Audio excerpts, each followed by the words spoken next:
You've likely seen this happen. Someone walks into a crowded room and the entire energy shifts. They don't shout or gesture wildly, yet they immediately capture the attention of everyone present. Meanwhile, for a lot of people, walking into a typical office or classroom feels like wearing an invisibility cloak. You can walk right down the center of the hall, and colleagues will brush right past you, completely oblivious to your presence. The standard advice to fix this is usually terrible. We're told to speak louder, act aggressive, or dominate the conversation to establish authority. But demanding attention rarely works. True authority is a psychological response, and you can trigger it in others by making 5 specific adjustments to your everyday behavior. These habits act as a silent signal. They encourage people to value your presence and grant you respect long before you even open your mouth. Look at this split-screen comparison of body language. On the left, we see a nervous posture, shoulders rolled forward, head tilted down, taking up as little space as possible. On the right, the shoulders are pulled back, the head is lifted straight, and the posture is relaxed but expansive. Your physical geometry speaks directly to a stranger's subconscious. Before you even introduce yourself, their brain registers that upright, expansive posture as a marker of confidence. The next adjustment is pacing. Notice how anxious people move with rapid, jerky steps and fidgeting hands. Respected people move deliberately.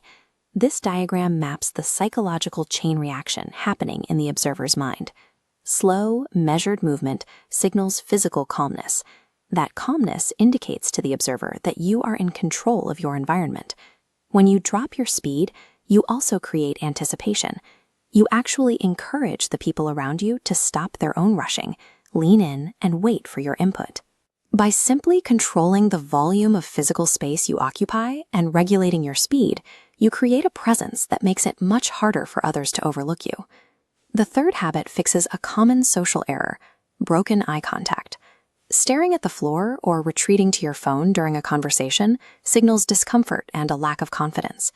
To maintain eye contact without appearing intense, follow the rhythm on this graphic. Look directly into the speaker's eyes for 3 seconds.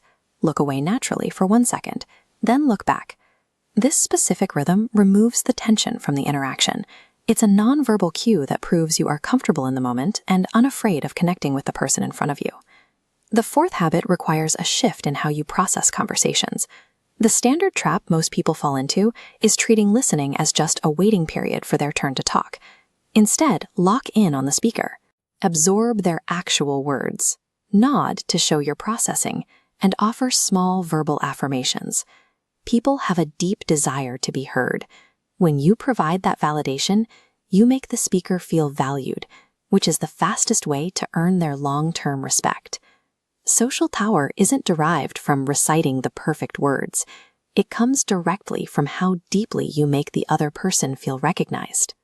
Habit 5 is the ultimate move, designed for situations exactly like this one. A tense meeting breaks down, stress spikes, and suddenly everyone is talking over each other at full volume. While everyone else burns their energy trying to shout over the noise, do the opposite. Sit completely still, watch the room, and wait. This sudden silence is jarring to the group. It frames you as the most observant person at the table and generates curiosity about your perspective. Let the group completely exhaust their arguments. Then, when the shouting finally dies down, deliver one calm, concise sentence. In an environment filled with noise, a person who speaks the least often holds the most influence when they finally choose to speak. These 5 habits are effective tools, but using them as mere social tricks won't work long-term. People have a highly tuned radar for inauthenticity. The respect you receive from others is an echo of how you actually treat yourself. These habits are just the physical manifestations of that inner standard. Standing tall shows you respect your own body.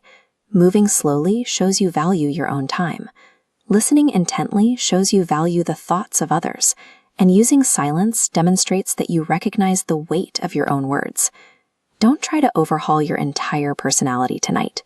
Pick exactly one of these habits, apply it to your interactions for the next 7 days, and observe how people react. Adopting even one of these tiny, quiet habits shifts how you're perceived, moving you from the background into a position where people actively listen to what you have to say.